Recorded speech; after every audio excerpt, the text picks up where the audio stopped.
იძულებით გადაადგილებულებმა მალთაყვის ხიდის გადაკვეთას სცადეს, თუმცა ამის საშუალებას სამართალდამცველებმა არ მისცეს, რასაც ხმაური და დაპირისპირება მოყვა. დევნილები ახლად აშენებულ კორპუსებში ბინების მიღებას ითხოვენ. ცოტა ხნის წინ მათ სუზარ სუბარის უწყების წარმომადგენლები შეხვდნენ დევნილთა სამინისტროში. განმარტავენ, რომ ყველა ოჯახის საკითხს ინდივიდუალურად შეესწავლიან.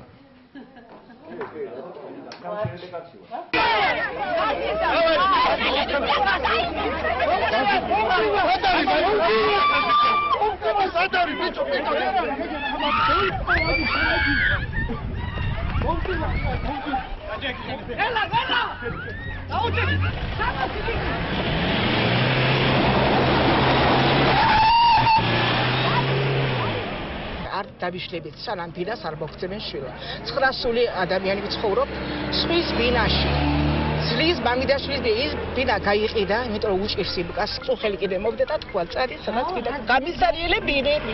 ამდენი ხანია ველოდებოდით, ბინა შენდებოდა რაიონში და შეუშვეს ხალხი. მაქვს 7 ქულა.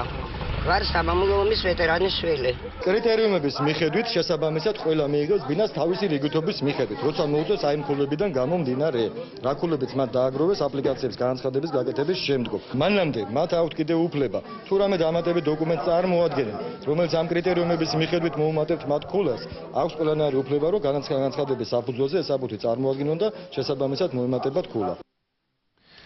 Georgian Water and Power-ის განხორციელებულ პროექტებს სპეციალური ჯგუფი გაუწევს მონიტორინგს. კომპანიის წარმომადგენლებსა და დედაქალაქის მერს შორის სამუშაო შეხვედრა გაიმართა. დავით ნარვანია წყალმომარაგების პროექტებს გაეცნო. ერთ-ერთი მთავარი თემა თბილისის შემოერთებულ ტერიტორიებზე წყალმომარაგების პრობლემების მოგვარების საკითხი იყო.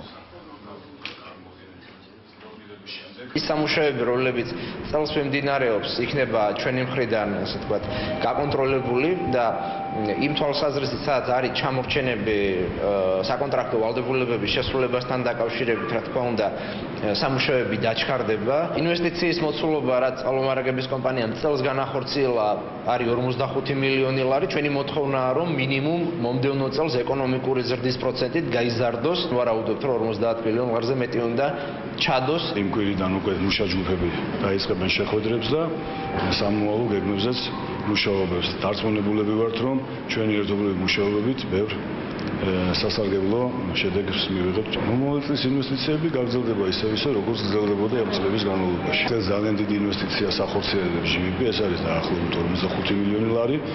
ჩვენი ამოცანა იქნება, რომ იგივე ტემპი შევინარჩუნოთ მომავალ წელსაც.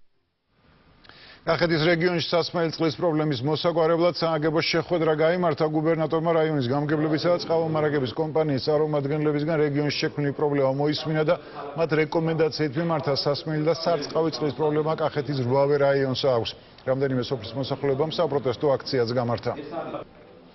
ყველა ის ხარჯი, ყველა ის თანხა, რომელიც არის გამოთავისუფლებული და შესაძლოა ყოფილიყო სხვა ინფრასტრუქტურულ სამუშაოებზე დახარჯული, მოიხსნას ყველა ინფრასტრუქტურული სამუშაოებიდან და გადმონაწილებული იქნას წყლის პრობლემების მოგვარებაზე.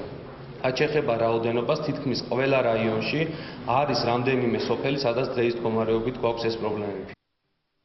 Dakhla Kurierში ამინდის დროა ხვალ ამინდის კვლავ განაპირობებს ამერიკა-კავკასიის ჩრდილოეთით მდგარი გრილი და სამხრეთიდან გავრცელებული ცხელი ჰაერის მასების ურთიერთქმედება, ამიტომ საქართველოში დრო გამოშვებით ღრუბლიანობა მოიმატებს, ღამით უნალექო დღისით კი ცალკეულ რაიონებში მცირე ხანმოკლე წვიმაა მოსალოდნელი. ჰაერის ტემპერატურა იქნება ბათუმში 29 გრადუსი, სითბო 33 იქნება, ფოთში, სოხუმში 32. ზუგდიდში 34 გრადუსამდე გათბება, ახალციხეში 32 გრადუსია ნავარაუდევი, ქუთაისში 36 გრადუსი სითბო. 36 იქნება ლენტეხშიც, ამბროლაურში 36 გრადუსი, ცხინვალში 36 გრადუსი სითბო. თბილისში 37 გრადუსამდე გათბება, რუსთავში 38 გრადუსია მოსალოდნელი, თელავში 37. სიღნაღში 36 გრადუსი და ყვარელში 37 გრადუსი სითბო. თბილისში დრო გამოშვებით მოიღრუბლება უნალექო თითქოს ცვალებადი მიმართულების ქარი ჰაერის ტემპერატურა იქნება. დილის 9 საათზე 28, 12-ზე 32, 15-ზე 27, 18-ზე 35 და 21 საათზე 30 გრადუსი უახლოეს დღეების პროგნოზით.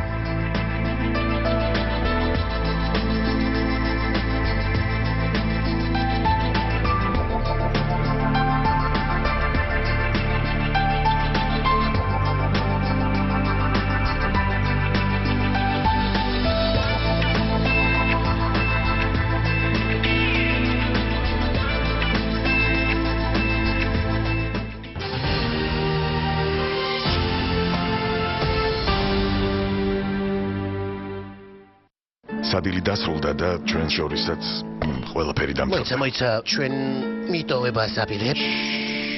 ნუ ართულებ. არ დავალ. გათავისუფლდი საკვების ნარჩენებისგან. სუფთა და ჯამრთელი კბილებისთვის. ჭამედალიე დაღეჭე ორბიტი. მაღაზიებში დიაშოკ აქცია. მხოლოდ აგვისტოში მზის და თვალეების სრულ ასორტიმენტზე 50%-იანი ფასეკლება. შამპუნი პანდანი 4 ლარი და 35 თეთრი. სეიფგარდი 99 თეთრი. სარეცხის საშუალება არიელი 6 ლარი და 50 თეთრი. ახალი კემეის კრემი და მარწყვის საპონი. სურნელოვანი კრემის ესენციით და გემრიელი მარწყვის სურნელით მოგანიჭებს აბრეშუმებით გლოვგანს. ისეც რომ დედამიწაზე ერთადერთ ქალად იკრძნობს თავს. აღმოაჩინე ახალი სურნელოვანი კრემის ესენცია და მარწყვის სურნელი შენს ახალ კემეის საპონში. აღმოაჩინე კემეის ტაილანდური გრეიპფრუტი და ისიამოვნე შენი ნაზი კანის შეგრძნებით. ის დაგიცავს 48 საათის განმავლობაში. კემეის ტაილანდური გრეიპფრუტის დინამიკა. აგვისტო, ქობულეთში დასვენების დროა. გაატარეთ ზაფხულის ცხელი დღეები სასტუმრო პალერმოსა და სასტუმრო დიანაში. მინიბარი, კონდიციონერი, ტელევიზორი, ინტერნეტი. სასტუმროები მდებარეობს ქობულეთის ცენტრში, აღმაშენებლის გამზირზე. ფასი 45 ლარიდან. 12 წლამდე ბავშვებისთვის უფასოა 2,240-100.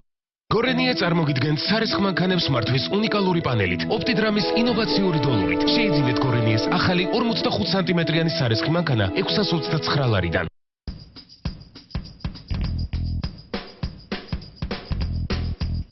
როცა თავს გრძნობას ესუფთა და ლამაზად ვალდებული ხარ მოახდინა შთაბეჭდილება. ხსადე ახალი და გაუმჯობესებული დისკრეტი. ახლა უკვე უფრო სუნთქვადი 12 საათამდე სისუფთავისთვის. შეიგრძენით სისუფთავე, რომელიც ჩანს. დისკრეტი. შესანიშნავი შესაძლებლობა და შესანიშნავი ფასი იმისთვის, რომ სცადოთ დისკრეტი. 20 წელიანი შეფუთვა საჩუქრად. პირველი სამშენებლო და სარემონტო მასალების ჰიპერმარკეტი გორგია. კვირის ყველაზე იაფი ფასების აქცია. ნატურა 30 თეთრი, ონკანი 13 ლარი, კარავი 39 ლარი, გრანიტი 15 ლარი და ასეულობით სამშენებლო და სარემონტო მასალა ყველაზე დაბალ ფასად. გორგია წერეთლის 140. მათ არ შესწევთ თავდაცვის უნარი, მათ დაუმზადეს ყალბის საბუთები, მათ არ ყავდათ დედები, ისინი უკანონოდ გაიყვანეს ქვეყნიდან. 344 პრიმამი, შვილების საქმე. ამ საქმეში არსებობს კონკრეტული მტკიცებულებები, რომლებიც მიუთითებენ კონკრეტული პირების დანაშაულებრივ ქმედებებს. ბავშვების ქვეყნიდან გაყვანას ადასტურებს საზღვარი, მათი საბუთების გაყალბება უკვე 1 წლის გამოძიებულია. დანაშაული დაუჯერია, საფრთხის ქვეშ კიდევ ბევრი ბავშვი. 2014 ბავშვთა დაცვის წელი. ეს ბავშვები არ არიან მარტო. მოდით გადავახვიოთ რომ ვნახოთ. მიკრობები ადვილად გადადის ერთი ბავშვიდან მეორეზე.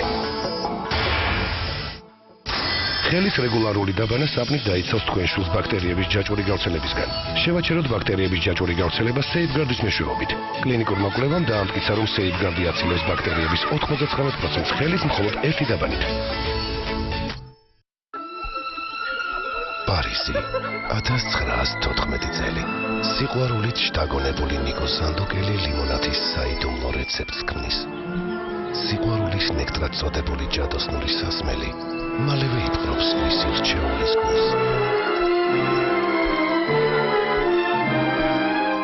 ცოცხალი ხილის მრავალფეროვანი და თავბრუ დამხვევი არომატი. გემო, რომელიც დროში მოგზაურობს. ლიმონათის ზანდუკელი. რეცეპტის 100-წლიანი ისტორია. ქვეყნის პროგრესისათვის აუცილებელია სიახლე. სიახლეს ახლავს ცვლილება. ცვლილება საზოგადოებისთვის უკეთეს გარემოსთან ასოცირდება.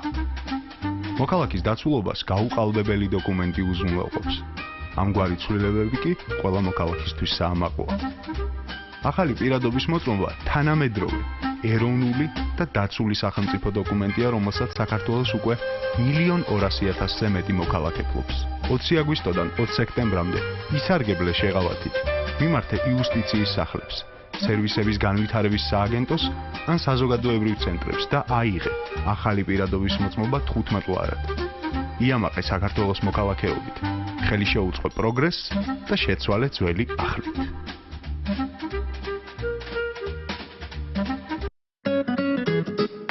წლის ჩემპიონი ლუდი კვლავ თავაზობს ერთგულ მომხმარებლებს შეეძინოს ევროპული სტანდარტის ლუდი გერმანულის ნახევარი ლიტრი ისევ 1 ლარად. ამჯერად ლიტრანახევრიან განახლებულ შეფუთვაში.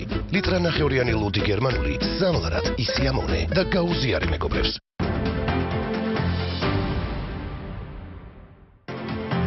თქვენ უყურებთ კურიერს 9 საათს და დღის მთავარი სპორტული სიახლეები დიმიტრი როგოლაძე გვერდება საღამოშტურის დიმიტრი. სამშვიდობისა. საქართველოს კალათბურთელთა ეროვნული ნაკრები პორტუგალიაში ჩავიდა. იგორ კოკოშკომა პირველი ვარჯიში დღეს ჩაატარა, მან კალათბურთელები ოვარენსეს დარბაზში მსუბუქად დატვირთა. აქცენტი ძირითადად ბურთის კალათში ტყორცნაზე გაკეთდა. შემდეგ კი გუნდმა სატრენაჟერო დარბაზში გადაინაცვლა. ჩვენი შემადგენლობა უცვლელია. გიორგი შერმადინი, რომლის გამოჯანმრთელების იმედიც არსებობდა, მზად არ არის და კვლავ თბილისშია. დარბაზი, სადაც 17 აგვისტოს შეხვედრა გაიმართება, 4000 გულშემატკივარს იტევს. პორტუგალიისა და საქართველოს კალათბურთელთა ნაკრები გუნდებს შორის შეხვედრა თბილისის დროით 19 საათზე დაიწყება. ჯგუფის მეორე შეხვედრაში იმავე დღეს ჩეხეთი უნგრეთს უმასპინძლებს. გუნდი მაინც დაღლილი არის, რადგან ძალიან დაძაბული თამაში ჰქონდა უნგრეთში, ძალიან დიდი გზა გამოვიარეთ. მე ეს ყოველთვის უკეთ ვარჯიშებ. ნანახი პორტუგალიის ნაკრების თამაში ჩვენთვის ძალიან მნიშვნელოვანი თამაშია ეს თამაში და ვეცდებით რომ ეს თამაში მოვიგოთ. დღეს ეროვნული საფეხბურთო ჩემპიონატის უმაღლესი ლიგის მეორე ტურის 4 შეხვედრა გაიმართა მიხეილ მესხის სადარიგო სახელობის სტადიონის სადარიგო მოედანზე. ცხინვალის სპარტაკმა მარტვილის მერას უმასპინძლა და მინიმალური ანგარიშით 1-0 დაამარცხა. შეხვედრაში ერთადერთი ბურთი ბოლო წუთზე უჩაბურდენაზე პენალტის ნიშნულიდან გაიტანა. ასეთივე ანგარიშით ბათუმის დინამომ ბადრე ტეტუნაშვილის გოლის წყალობით ფოთის კოლხეთი დაამარცხა. გატანილი ბურთის გარეშე დასრულდა შეხვედრა გურიასა და კობულეთის შუქურას შორის, ასევე 0-0 დამთავრდა მატჩი ქუთაისში, სადაც ტორპედომ გორის დილა მიიღო. დღეს 4 შეხვედრაში მხოლოდ 2 ბურთი გავიდა. ხვალს ზუგდიდი მეტალურგს უმასპინძლებს, ჯორჯია სამტრედიაში ადგილობრივ კლუბს შეხვდება, საცხერეში კი ჩიხურა ზესტაფონს მიიღებს. კვირას გაიმართება მატჩი თბილისის დინამოსა და ბოლნისის სიონს შორის. ქუთაისი ამ მდგომარეობაში არ უნდა იყოს. კი, მართალია, ახალი შეკრებილია, ახალი ბიჭები არიან, მაგრამ ქუთაისის გარემო, თვითონ ბატონი რეზოს ფაქტორი, მიხელა დიდი არის, რთული არის ამ ქალაქში ჩამოხვიდე და 3 გოლი დაბრუნდა უკან. შესაძლებელი იყო მაინც შესაძლებელი იყო კიდე მეტი უფრო საგოლო მომენტების ჩვენება. იყო ხიქითაც აქითაც მაინც ესე რომ შეიძლება და ეს თამაში კიდე გოლებითაც დამთავრებულიყო მაინც. არ იყო თქვათ უგოლო შეტევები და თამაშები. ჩვენ ყავს საკმაოდ კარგი გუნდი, გამოცდილი ფეხბურთელებით, ასევე ახალგაზრდა ნიჭიერი ფეხბურთელებით და ისინი თავის სიტყვას იტყვიან ჩემპიონატში და ვფიქრობ, რომ ტორპედო ქუთაისი იქნება ერთ-ერთი მოწინავე გუნდი ამ ეროვნულ ჩემპიონატში. თბილისის დინამოს 15 წლამდე ასაკის ფეხბურთელებით დაკომპლექტებული გუნდი მინსკის საერთაშორისო ტურნირის ფინალში ითამაშებს. ჩვენმა გუნდმა ტურნირის პირველ დღეს PMC პოსტავა 4-2 დაამარცხა. გუშინ მასპინძელ მინსკის დინამოს 3-0 მოუგო. დღეს კი კიევის დინამოს შეხვდა და ფრედ 0-0 ითამაშა. ფინალი მინსკში კვირას გაიმართება. დინამოს მეტოქე რუსეთის ქალაქ სამარის კონოპლიოვის აკადემიის გუნდი იქნება. დღეს სტარტი აიღო მორაგბეთა ეროვნულმა ჩემპიონატმა. 25 ჩემპიონატის პირველი ტურის მატჩები ბოლნისში, ქუთაისსა და თბილისში გაიმართა. ყოჩებმა ბოლნისში არმას უმასპინძლეს და 27-11 დაამარცხეს. ქუთაისის აიამ ჯიქებთან 15-18 წააგო, ხოლო თბილისის ლოკომოტივი შევარდენის სტადიონზე რუსთავის ხარებთან 22-26 დამარცხდა. ხოლავჭალაში ლელო თბილისის უნივერსიტეტს უმასპინძლებს, ხოლო კვირას არმია ავჭალას შეხვდება. მონაწილე გუნდების რაოდენობის მხრივ მიმდინარე ჩემპიონატი სარეკორდო გახლავთ. უმაღლეს პირველ და 2 დივიზიონად დაყოფილ რეგიონალურ ლიგაში სულ 30 კლუბი თამაშობს.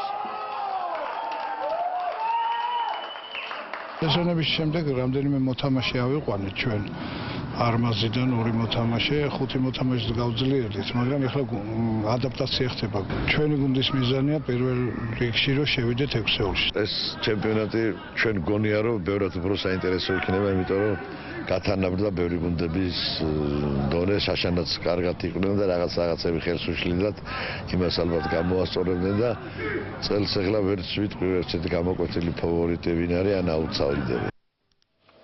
ქართველმა ნიჩბოსთანმა კახა კანდელაკმა ამერიკის შეერთებულ შტატებსა და კანადაში ჩატარებულ 3 ტურნირზე წარმატებას მიაღწია. ამერიკის დამოუკიდებლობის დღისადმი მიზულ შეჯიბში, რომელიც 4-6 ივლის ფილადელფიაში გაიმართა, როგორც 4-იან ასევე 8-იან ნავებში, თავის გუნდთან ერთად პირველი ადგილი აიღო. 1-იანი და 4-იანი ნავებით წარმატებას 16-20 ივლის ტენესის შტატში ჩატარებულ ჩემპიონატზე მიაღწია. კანადის სამეფო ჩემპიონატზე კი კანდელაკმა რამდენიმე დღის წინ 2 ოქროს медаლი მოიპოვა. კახა კანდელაკი წლების განმავლობაში ამერიკის შეერთებულ შტატებში ცხოვრობს და ნიუ-იორკის ატლეტიკ კლუბის წევრია. მაყოფილიყო ჩემი თავით. აი კი წლიდან ალბათ გამოვალ მსოფლიო ჩემპიონატებზე და მთავარი მიზანი იქნება ჩემთვის მივიღო მონაწილეობა 2016 წლის რიოს ჩემპიონატზე, რომელიც არის ოლიმპიური თამაშები. იმედია საქართველოს სახელზე გამოვალ. ევროპის ახალგაზრდული ოლიმპიური ფესტივალის თბილისი 2015-ის დაწყებამდე 350 დღე რჩება. თამაშებზე ჩამოსულ სტუმრებს და სპორტსმენებს 2000-მდე ქართველი და უცხოელი მოხალისე მოემსახურება. ფესტივალის დაწყებამდე მოხალისეები გაივლიან მოსამზადებელ კურსებს, მიიღებენ ბრენდირებულ ეკიპირებას და მთელი წლის განმავლობაში სხვადასხვა აქტივობაში ჩაერთვებიან. თბილისი 2015-ის საორგანიზაციო კომიტეტის ინიციატივით მოხალისეები ქალაქ ბათუმში მუსიკალური ფესტივალის Georgian Summer Fest-ის გახსნაშიც მონაწილეობდნენ. 2015 წელს ფესტივალის ფარგლებში საქართველოს 3000-მდე სპორტსმენი ევროპის 59 ქვეყნიდან ეწევა. ჩვენი მიზანია რომ რაც შეიძლება მეტი მოხალისე მოვიზიდოთ, იქიდან გამომდინარე რომ ოლიმპიადა თავიდან ბოლომდე დამყარებულია მათ სამუშაოებზე. აქედან გამომდინარე ვცდილობთ რომ ყველა მოხალისე ვინც ყავს ჭიდრო კონტაქტზე ყავდეს, ჩავსდეთ სხვადასხვა ღონისძიებებში. ეს Georgian Summer Fest-ის ერთ-ერთი მათგანია. მათი წახალისების მიზნით მოვიწვიეთ ამ ღონისძიებაზე. ასე ახალი ამბები, რომელიც დიმიტრი ობოლაძემ გაგვაცნო, მადლობა დიმო. ფოთის თეატრის სეზონის პრემიერით ხურავს პოლონელი რომანიცის ნაწარმოების მიხედვით შექმნილ პიესაზე ასევე პოლონელმა